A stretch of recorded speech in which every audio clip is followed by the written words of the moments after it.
बच्चों, कविता के बाद अब मैं तुम लोगों को एक कहानी सुनाने जा रही हूँ। चतुर कौन? कथा संगम की बुक से है, पार्ट 3, चतुर कौन। देखना, ध्यान से सुनोगे। बुद्धि से बड़ा कोई दूसरा मित्र नहीं होता। संकट के समय शत्रु कितना ही बड़ा हो, बुद्धि का प्रयोग करके उसे पराजित किया जा सकता। पराजित का मतलब होता है हराना, ठीक है। एक जंगल के बीचों बीच एक नदी बहती थी। नदी के एक किनारे पर एक शेर और दूसरे किनारे पर एक सियार रहता था। दोनों प्रतिदिन लगभग एक ही समय पर नदी पर पानी पीने के लिए पहुंचते थे। दोनों आमने सामने खड़े होकर एक दूसरे को देखते रहते थे।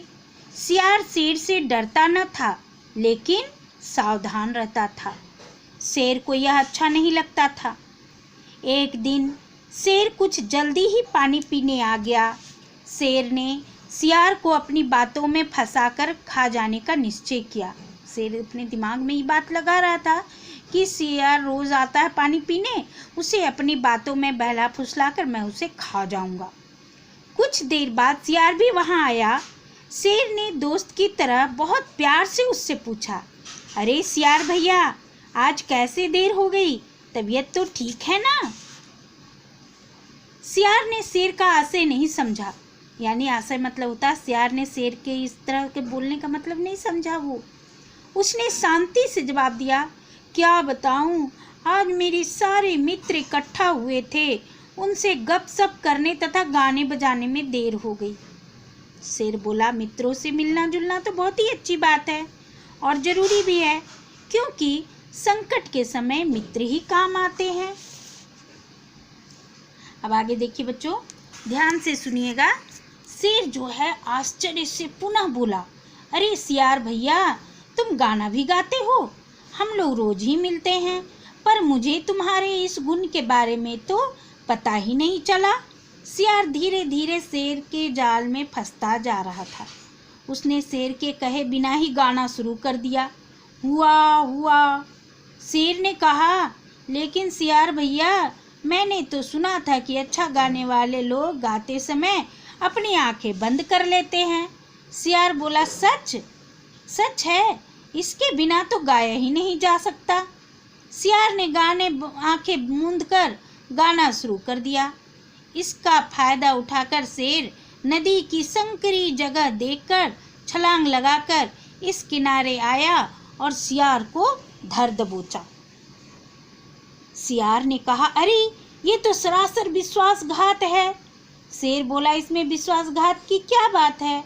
शिकार वह कहीं स्वयं शिकारी के मुंह में आ जाता है क्या? शेर की बात सुनकर सियार निडरता से बोला, शेर तो जंगल का राजा कहलाता है।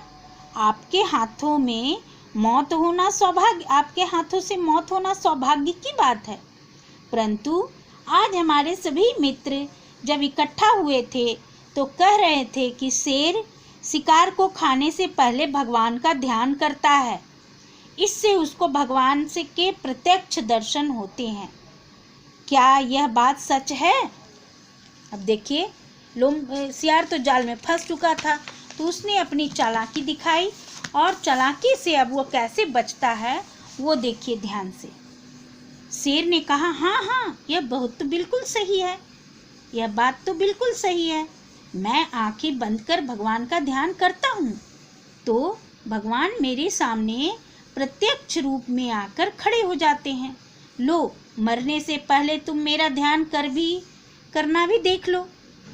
अब शेर को सियार ने अपनी बातों में फंसा लिया। शेर आंखें बंद कर भगवान का ध्यान करने लगा। सियार को अब अच्छा मौका मिला। वह पूरी ताकत लगाकर वहां से भाग निकला।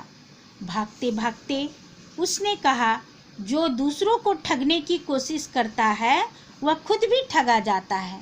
यह सुनकर शेर उसके पीछे भागा, परंतु सियार फुर्तीला और शरीर में छोटा था, इसलिए वह शेर की पकड़ में नहीं आया।